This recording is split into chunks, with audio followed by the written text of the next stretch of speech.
everybody, and welcome back to Forced Fandom, the show where one person tries to force another to like the things that they love. I am your very congested host, Taylor Olmstead, and with me across the internet, trying to convince me to enjoy Gilmore Girls, is Emily Bamforth. Hi, Emily.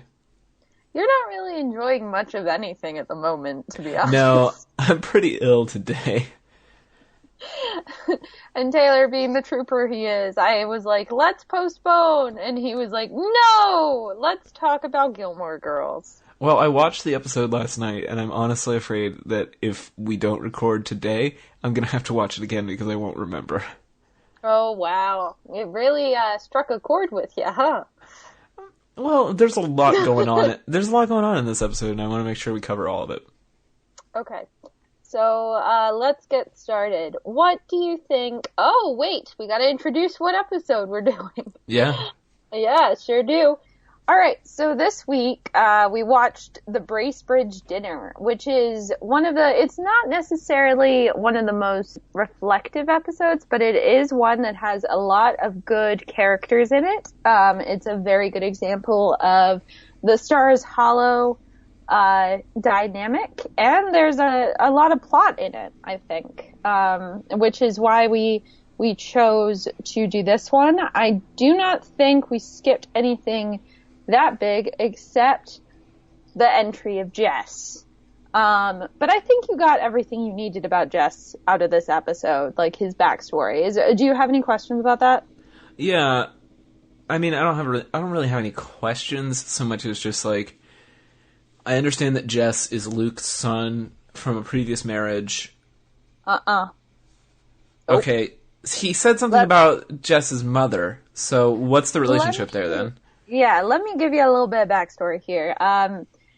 Luke, it is not his son.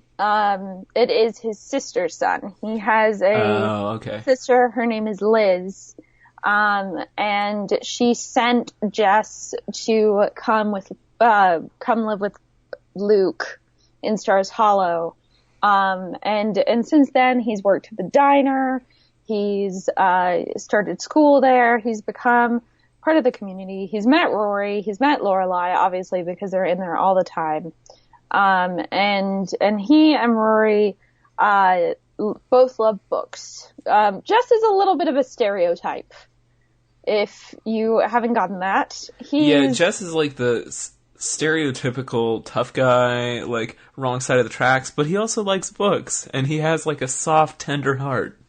He does. Oh, he's so dreamy. Milo Ventimiglia went on to star very heavily on Heroes, and he is the second of Rory's boyfriends that get debated. There are three boyfriends, Dean, Jess, and then another one who I'm not going to tell you about right now. But Jess and Marie have kind of struck up this connection. He gives her, sideways glances. Lots of sideways glances. Because it's Rory, and Rory likes books, so Rory is a special person. Anyway, so basically that's the backstory with Jess. All you really need to know is he is a bit of a troublemaker, and that definitely evidences itself in this episode. This episode kind of addresses the complexity of Jess, too, although his complexity continues to make him a stereotype, so it's not exactly hard to predict how Jess is going to act in any given situation. Yeah, this plotline with Jess really kind of adds to my experience with Dean at Rory's first dance, where I feel like I know exactly where it's going. Like, these young love romances, in order to be relatable, they have to fit a set of tropes. Mm-hmm. And I understand that, but at least in this episode, it felt, again, kind of like, boy, I really wish they would, like, put a twist on this, and it just didn't happen. Though, I guess there is a bit of a twist in the sense that, like, Lorelai is interested in Jess's uncle, kind of, and Jess's uncle is definitely interested in Lorelai, and then there's, like, the Rory-Jess thing. Like, there's some complexity, but it's not so complex that it feels new, if that makes sense. Right, that's fair. And I think that Gilmore Girls is very comfortable in that way, in the way that, like, you can pretty much predict what's either going to happen at least in the early episodes. Once you get to later episodes, the characters develop a little bit more. And as they get older, especially Rory, they kind of get less tropey, in my opinion. But anyway, let's get into this episode. It's winter, and Lorelai and Rory have built a really rad snowman. It's Snowbjorg. How did you feel about Snowbjorg? I love that Snowbjorg is a thing. But, so this whole sequence here in, like, the town square with the snowmen, and there's the snowman competition, it's like, it felt a little bit contrived, the whole, like, Rory and Lorelai are the only other people competing in this competition against this guy who is, like, obviously a snow sculptor. Like, why isn't anyone else competing? It shouldn't Lorelai be preparing for the Bracebridge dinner? What's the point of this scene if not to just have Jess get into a fight somewhere nearby? Like, these sorts of scenes kind of bother me. That being said, I liked the scene between Jess and Dean. I thought that was played out really well. It wasn't too tropey. And it almost feels like Dean really wants to be friends with Jess, but doesn't understand why Jess hates him. Which is kind of endearing, because it's like blindingly obvious to anybody watching the show, but it seems like Dean just has no clue that, like, Jess is Mr. Steal Your Girl. You know, that's interesting, because I think Dean has twigged it. He definitely does by the end of the episode. But at the time, Dean is just a good, upstanding young man. You know what I mean? Yeah, with questionable fashion sense. He wears a leather jacket, Taylor. But yeah, we will get to that. So we're going to talk about the Bracebridge dinner first. Suki and Lorelai are hosting a Bracebridge dinner, and Jackson is going to be Squire Bracebridge. Is this the first time you've met Jackson? It is, and I feel like I already have a pretty good read on him as a person. I like him. Yeah, he's kind of like Suki. He's just really endearing. Like, he pretends to be strong-willed, but really he'll do whatever she says, and I think that's adorable. It's so cute. They're two of my favorite characters together. Like, they work out really well. You should go look in the first season. Their whole courtship shows up because they don't begin the series together. It's really, really funny. And they're very cute because both of them are very, very shy. And it's just adorable, and they flirt over turnips, and it's cute. And then we hear from Christopher, because Christopher cannot stay away, and he asks Lorelai if Rory can come stay with him. Yeah, so this felt really buried to me for most of the episode. It seemed like it was going to be a huge plot point, that Christopher wants to see Rory for the holidays, and Lorelai's just really not that interested.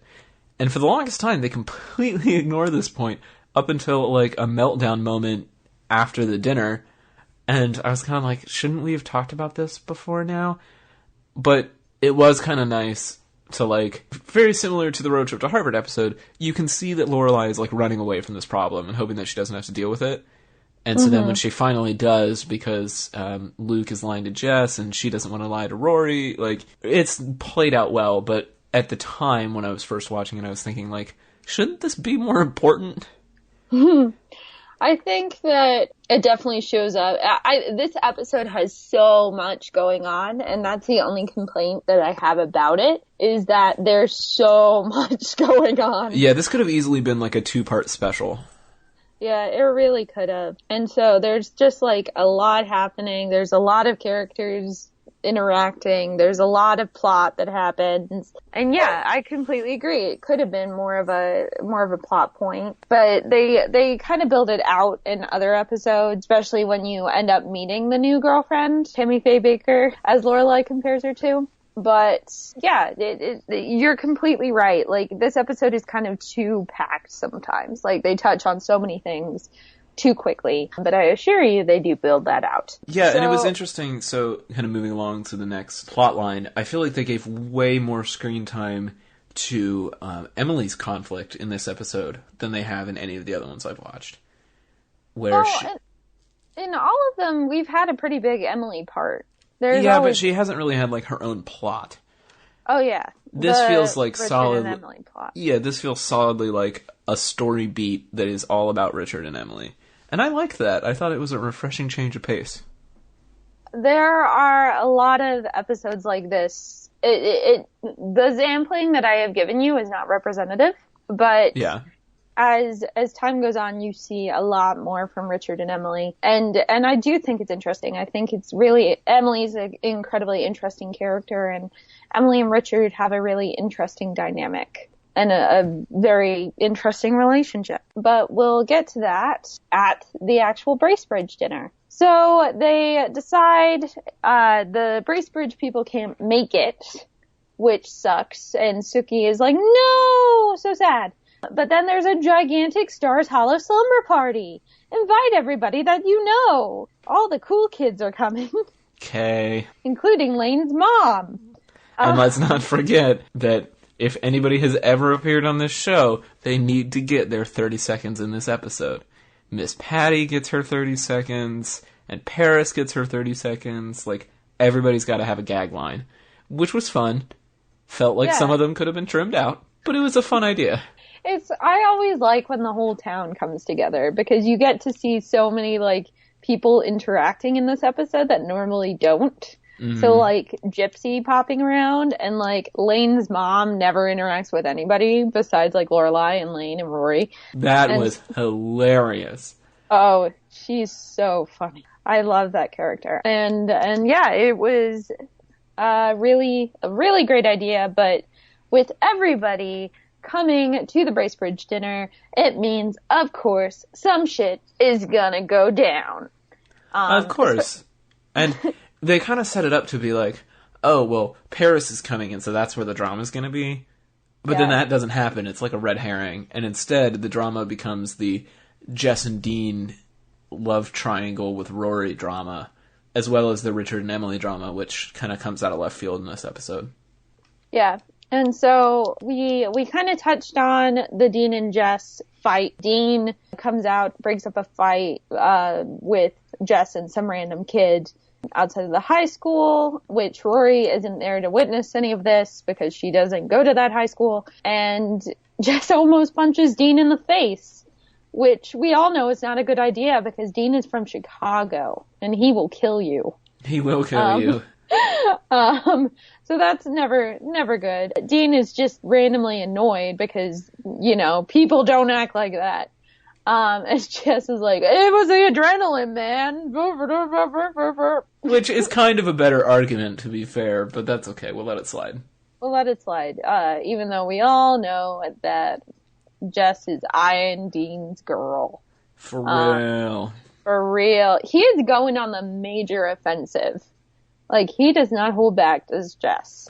Yeah, he's making the dreamy eyes. He's trying to get alone time with her on the sleigh. Like, he's writing notes in her. He writes notes for her. I don't know if this happens during this episode, but he writes notes for her in books that he borrows from her. No, that has not happened. But yeah, they that's exchange weird. Books, and he writes in the margins, and she's like, why'd you write in my book? And he's like, oh, comments. And then she reads the comments and she's like, he's smart, because Jess is complex. But Paris comes because she isn't reading the Iliad for the third time because, you know, all of us got through the Iliad the first time. Right, reading the Iliad a third time isn't doing nothing. Whatever, Paris. Depends on what language it's in. If it's in English, it's basically doing nothing. Basically, they go to the Bracebridge dinner. Everybody's pretty crazy. Emily and Richard show up, and Lorelai's like, ah! But Richard is pretty happy, which is funny because compared to the beginning of the episode and the episodes before that, Richard has been a little bit of a grumpy gills. As you saw in, like, the first episode, he's, like, pretty well-tempered, is Richard.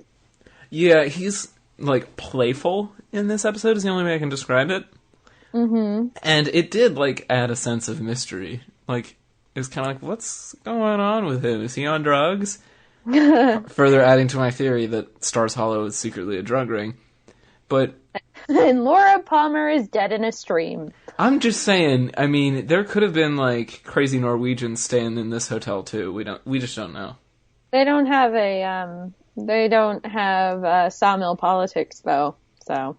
No, because they're busy trying to sleep with the waiters in Miss Patty's case, or getting into love triangles. Well, I guess Twin Peaks also has love triangles. But anyway, so yeah, the Richard and Emily plot is really interesting, but some of the scenes, again, feel like they could have been trimmed. I think the scene in the sleigh where they talk about roller coasters for a really long time, I was like, we get it. You want to ride a roller coaster with your wife. It's cute. Like, let's move on. And they keep going, and she's like, well, where are you going to find a roller coaster? And he's like, I'll have Rory look it up on the internet and all these things. And I'm like, what purpose does that line serve? Like, you see, I think that Amy Sherman Palladino, I'm not sure if she wrote this episode. Did you write this episode? No, Daniel Palladino wrote this episode. I keep having you watch Daniel Palladino episodes. Sometimes the writers can get a little self-indulgent.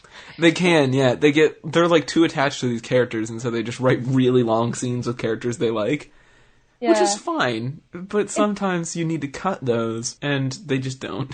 Yeah, it's like an improv. Like, you can't go on with a bit for too long without progressing in some way, shape, or form. Right, and this episode definitely sees a fair amount of that. But no, expert on improv that I am. Right, yes. But it turns out that Richard has left his job. He is retired. That's exciting. Richard is very invested in his job. Richard is like, there is this episode, Rory has a debutante ball. And, like you do. I resisted having you watch that because we don't need to see Rory go to another dance. But basically, there's this point where he figures out that they're phasing him out because he's getting older. And he says something to the effect of, my job is kind of who I am. I love waking up and putting on a suit every day and going to the office. It's what I've always wanted to do. And it's something that is part of his identity. And so when he retires from his job without telling his wife, Jesus Christ, does that blow up? Which you said, yeah, it is kind of happy, right? Like, he can enjoy himself. But at the same time, like, holy crap. Yeah, she had, like, royally freaks out.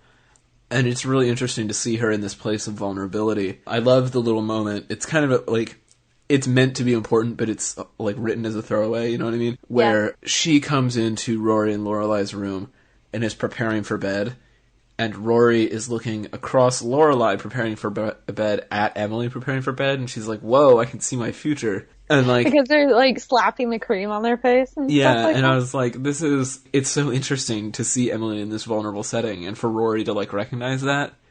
I feel like that's such a true moment of being that age where you like realize your parents and grandparents are just people. No, I totally agree. I've always loved that moment because Lorelai and Rory are kind of come off similar sometimes, but Emily and Lorelai are so much alike in some ways. Mm-hmm. And it's moments like this that like really highlight that. And it's also a good moment for Lorelai and Emily when Lorelai kind of reasons why Richard quit his job and that it was killing him.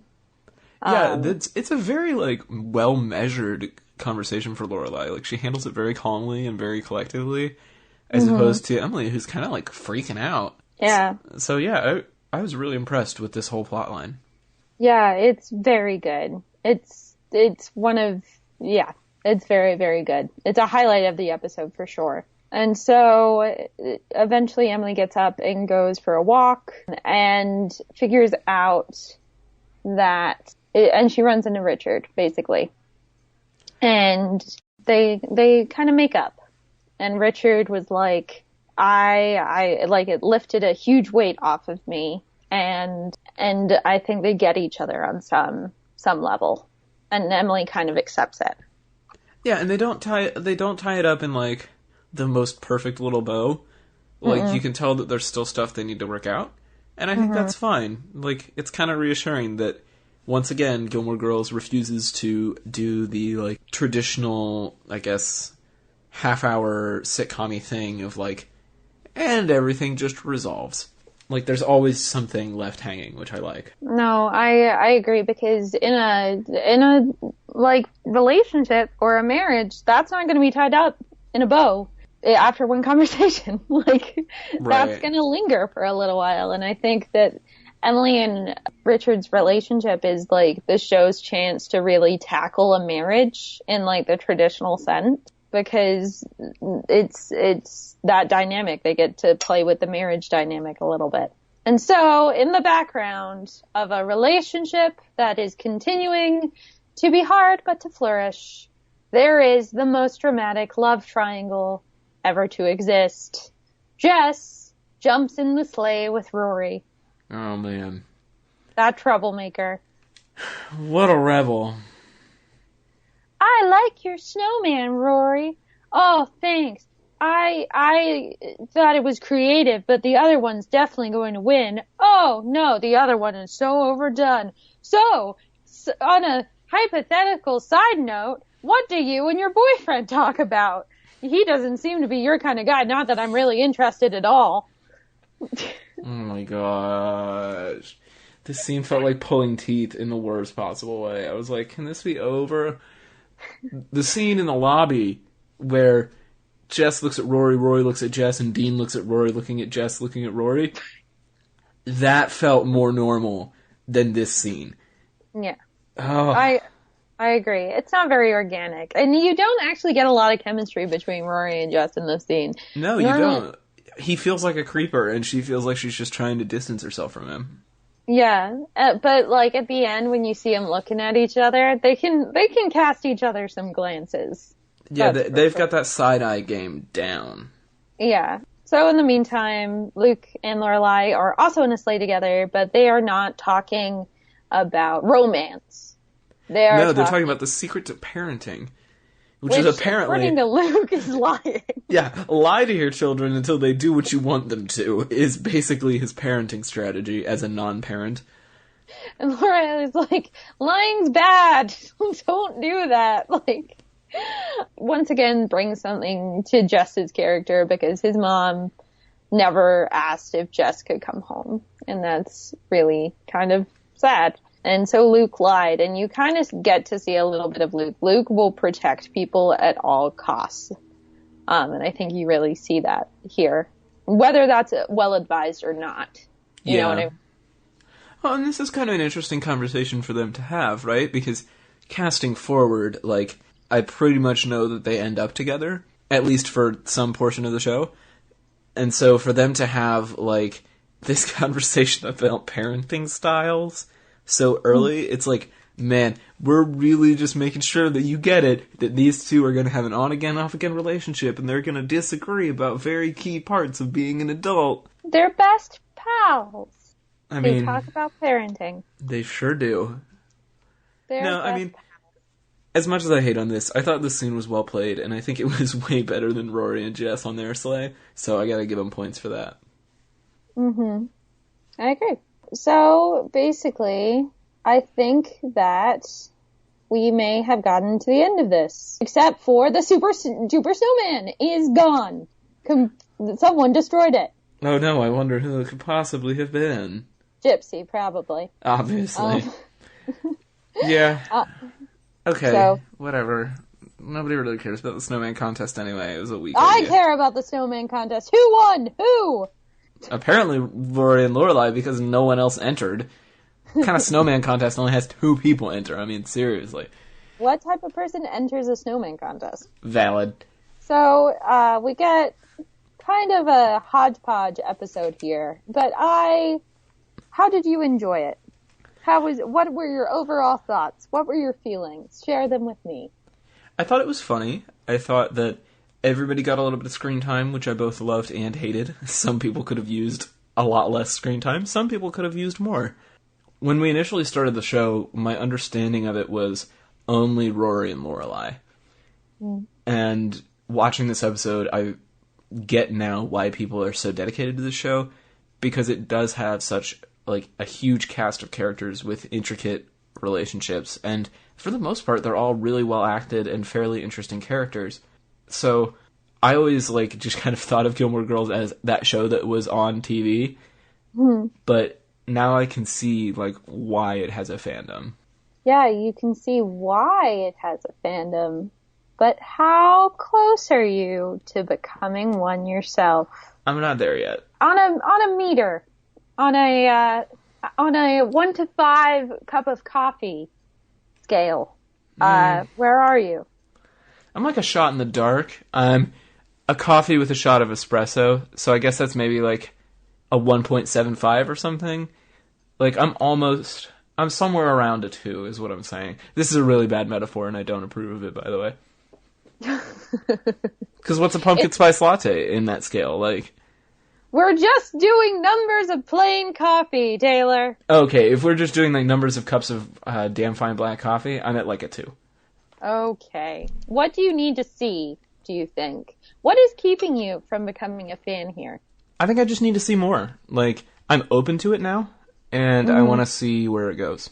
Good, because I think we're on our 4th episode that you're watched. Yeah, so we're halfway through.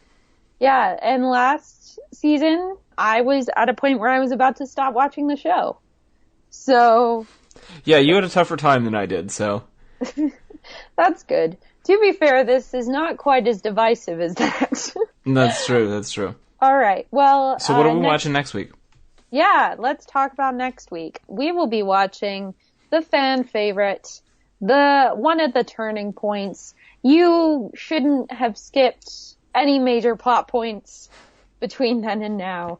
A Tisket a Tasket. There's a basket exchange in Stars Hollow, and hijinks are going to ensue. Who's going to buy each other's baskets? The plot lines this show comes up with are just so twee and small town, and I'm just like, I want to cringe, but I can't. I want to live in Stars Hollow. I bet you do. All right. So, if you want to ask Taylor about his favorite supporting character, where should they contact you? Yeah, I do want to talk about supporting characters with people. You can tweet at me at TC Olmsted. It'll be down in the show notes.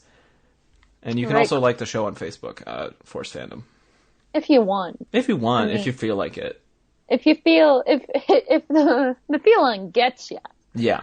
I am at Emily M. Bamforth on Twitter. If you want to comment with episodes that he needs to watch, I've still got 4 left. I think I've only got 2 queued up. If there are any BuzzFeed quizzes that Taylor should take. Yeah, I still haven't taken any Gilmore Girls themed BuzzFeed quizzes. I'm a little bit disappointed in that. I think that might be your wrap-up. Our wrap-up episode could be just you taking BuzzFeed quizzes. That sounds great. I'm all in for that. Hashtag all in 216. Okay, cool. Well, I am going to go. I was going to say I'm going to go make a Bajork snowman, but it is fall, so that's not going to happen.